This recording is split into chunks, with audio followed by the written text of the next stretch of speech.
सितंबर 2024 में छत्तीसगढ़ के सक्ती जिले के छोटे से गांव छपोरा के लोग नाच पड़े, झूम उठे जैसे कोई त्योहार हो। आखिर पहली बार गांव वालों को खुद का स्टेट बैंक ऑफ इंडिया का ब्रांच जो मिलने वाला था, भारत का सबसे बड़ा सरकारी बैंक।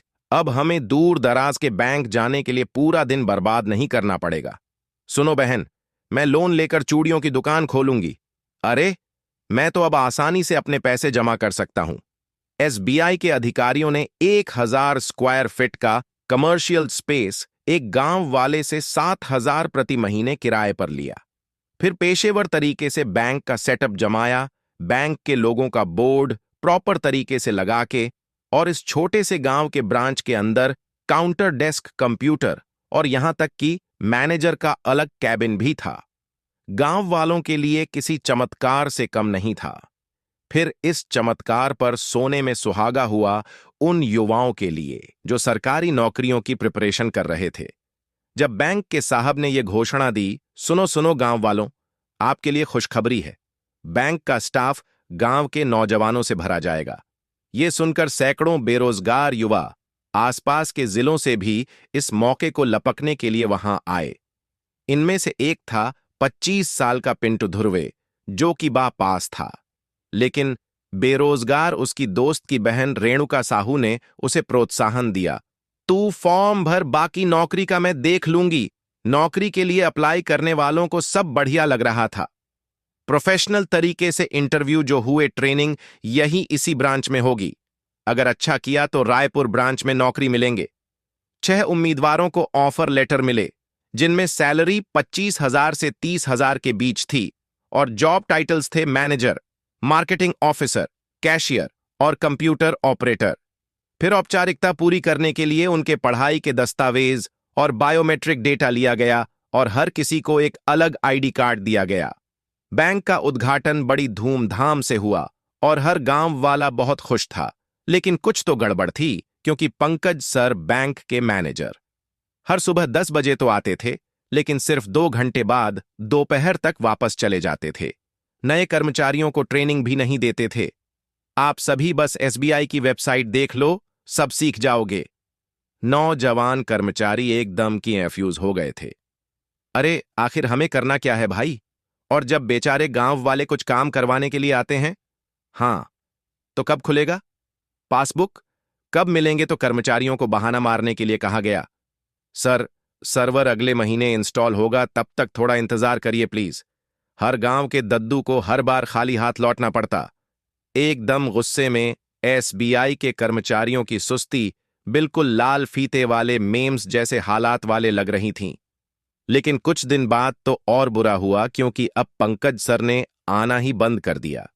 इससे गांव वालों का शक गिराने लगा और अब उनके सपने टूट रहे थे। क्या ये एसबीआई की ब्रांच असली में थी? आखिर इन बेचारे नए कर्मचारियों का होगा क्या? सच्चाई जानने के लिए को सब्सक्राइब कीजिए दोस्तों, और नोटिफिकेशन के लिए घंटी टंग न दबाए, क्योंकि मेरी आवाज जो इतने टाइम से चाहिए थी अब तो आ गई ना। तो बैंक की सेवाएं शुरू ना होने से गांव वालों की नाराजगी बढ़ती जा रही थी और बैंक के बाहर भीड़ जमा होने लगी थी।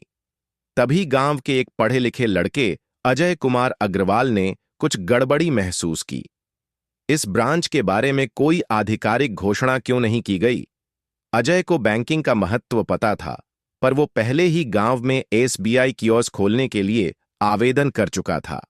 जब उसने अपनी एप्लीकेशन के बारे में जानने के लिए बैंक कर्मचारियों से पूछा, तो वे हक्के बक्के रह गए।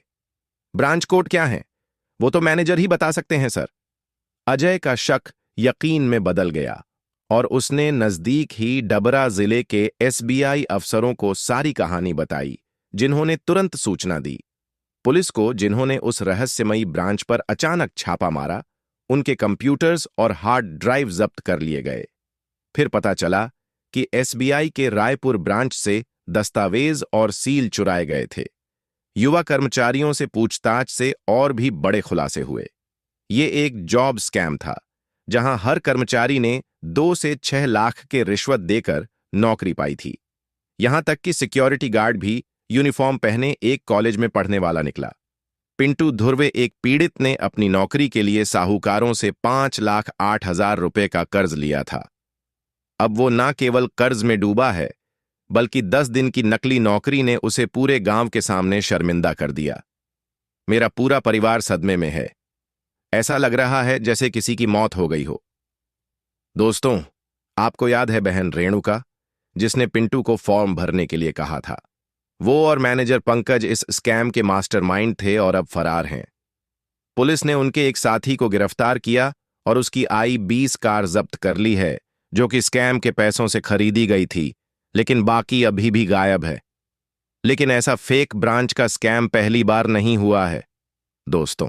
लेकिन ऐसा फेक ब्रांच का स्कैम पहली बार नहीं हुआ है दोस्तों। 4 साल पहले तमिलनाडु के कडलूर जिले में एक रिटायर्ड एसबीआई कर्मचारी के बेटे ने जुगाड़ लगा के एसबीआई के कंप्यूटर, लॉकर और नकली दस्तावेजों का इस्तेमाल कर एक ऐसी ही नकली एसबीआई ब्रांच वहां खोल दी थी। हालांकि ये कहानी सिर्फ नकली बैंक की नहीं है, ये ग्रामीण भारत में फैली बेरोजगारी और उम्मीदों की कड़वी सच्चाई है, जहां लोग एक अच्छी जिंदगी जीने के लिए बेताब हैं। ये घोटाला दिन दहाड़े आखिर हो कैसे गया? स्थानीय प्रशासन, पंचायत और पुलिस आखिर 10 दिनों तक कहाँ थी? गांव वालों की किस्मत अच्छी थी कि ठगों ने कभी जमा राशि या कर्जा नहीं दिया। अगर ऐसा होता तो वे और भी बुरी तरह ठगे जाते। लेकिन इस घोटाले का नतीजा नए कर्मचारियों के लिए बेहद भयंकर था। सरकारी नौकरी के सपने देखने वाले युवा अब पार्ट टाइम मजदूरी करने पर मजबूर हो गए हैं। दोस्तों, इस कहानी से सबक क्या मिला? सवाल पूछें,